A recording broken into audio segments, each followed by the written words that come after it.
Hey, what's going on, everybody? Today we're going to be looking at this guy here, and this is the Epz Q1, one of many IMs that Epz makes, and this is a new company to me. Box, kind of understated, but it has the nice documentation on the back. Everything's in like metallic gold and red letters, so I find it actually simple but nice looking. It looks kind of on the elegant side. Inside you'll get this box which has your manual and your QC and your pouch right here. And inside your pouch, we'll take this out, you get this really nice looking cable. Left and right indicators, it's got an L-shaped plug. And this one has the microphone and remote. And a little Epz metal piece there as far as the separator. There's a slider looking at it. It's very, very soft. Really nice cable for the money, to be quite honest. You get this nice pouch as well. So that is a plus, considering this is under $30. And I'll leave a link to the Epz. They have an AliExpress store. So, nice, decent pouch, decent cable. Also inside the box, you will receive these cards with the tips on it. And this one has small, medium, large. I usually take a medium, but for some reason on these, the large was what I took. Just to let you know. Now these are kind of like half size. It's not like a full. They're kind of weird tips, and they have a dual flange, but the dual flange is almost the size of like a regular. So just honestly, I would recommend using your own tips. I did test this with the stock tips. Here they are right here. Put this right over there. Taking a look at this. Very, very pretty. Overall, it's quite a beautiful IM looking at it. Nice ergonomic shape. You get these, if I can get that off of there. There's like a big lip around the where the filter is on the IM. Very ergonomic shape. So they should be comfortable once you find the right tip for your ear. Also, you have to remember, the tip will change the sound, so you're going to have to go through tips to find what's comfortable, what gives you a good seal, and what, tunes it to the way you like it. So nice construction overall. I found it very comfortable. I can't remember the tips that I used.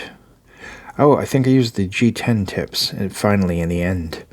I think that was the ones that I used the most, was the G10 tips from the same company. I liked them, and I like the tips that come with that one. So build-wise, it looks very expensive. Honestly, if you had these out somewhere and somebody just went by look, you would think that these are like a custom or an expensive one. They look really nice overall. Put that one there, and put this one. Actually, I'll just put these back in here, like so, and put it like that. Like I want it to stay, but I'm sure it's not going to. So, anyway, let's get into some of the specs here. Okay, it is a 0.78 dual pin connector. The jack is an L-shaped 3.5 millimeter. The cable itself is an oxygen-free copper OFC silver-plated cable. Inside is a single, one each thing, a single dynamic driver that is a 13 millimeter. That's a pretty big driver. Dual cavity composite dynamic driver. It is a polymer titanium coated composite diaphragm.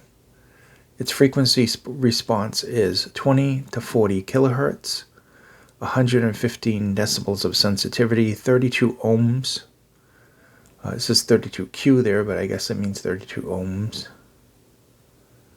And that's basically it spec-wise. And all the stuff that you get with it. Decent accessories for the cost, although the chips will be subjective. That'll depend on you. Maybe somebody would like them. I think that this model in general was more made toward a different audience, maybe the Asian audience, the Eastern audience. It is certainly tuned differently from what I've heard.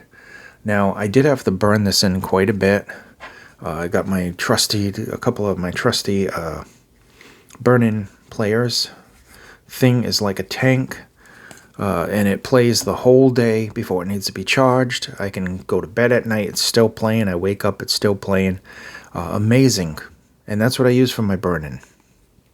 For anybody that was ever thinking about the Surf Fans, the F20, things like a tank.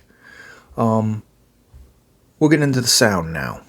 Okay, I had a different opinion of this before I burned in. I usually burn in for about maybe 50 hours to 100 hours, depending on the driver. This one I had to burn in for days. I think it was like 4 days or something like that. Was it 4 days? I think it took about 4 days of burning in, constant, with aggressive burning in, like at 80% volume. And I noticed a difference. And it did improve the sound on these. The sound may not be my exact thing that I like, but it did improve it quite a bit. So let's get into the bass. It's got some really nice deep bass. There's smooth details there, warmth. Sub bass more prominent. Obviously, you can hear the sub bass down there. A bit slow in the sub bass, a little bit faster in the mid bass. The mid bass is kind of toward the neutralish kind of slap that I hear when it's hitting, depending on the music.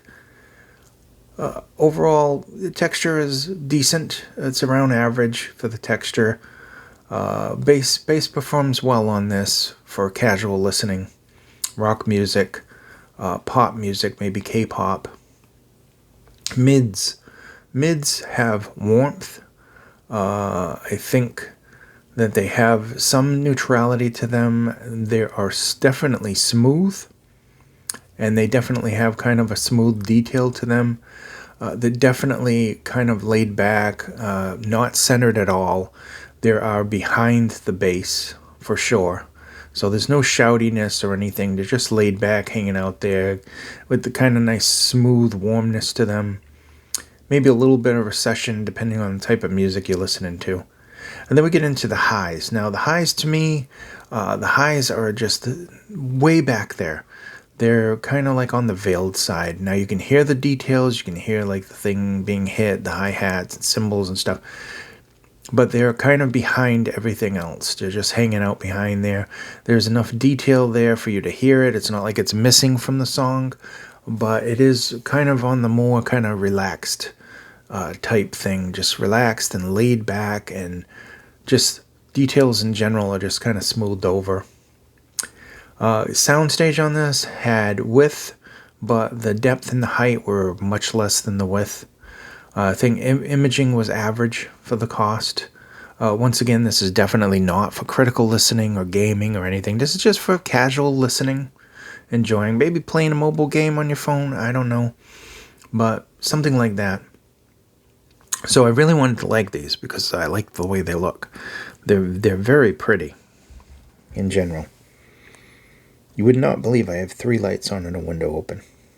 It is just always so dark in here. I wanted to like these. I really wanted to like these. I like this company. I heard the G10 and I absolutely love it. And I heard a lot of good things about the Q5. This one definitely isn't my kind of thing. I think that it was probably tuned for a specific type of music, and I don't think it was kind of Western music, and I don't mean country. I mean like Western Europe, America. I think this is more casual listening and Eastern type music. I don't know, what part, Asia or India or whatever. But in general, I think that's what this was basically tuned for. So, I mean, I can't fault it for that. There's probably somebody out there that would like the way this sounds. And especially with the nice looks and everything. So casual, smooth, warm, smooth over details. Not exactly the most aggressive treble in the world. And wide soundstage with, average imaging. Overall, I think that basically sums it up with the Q1 Thank you so much for watching. Please be safe, and I will see you in the next video.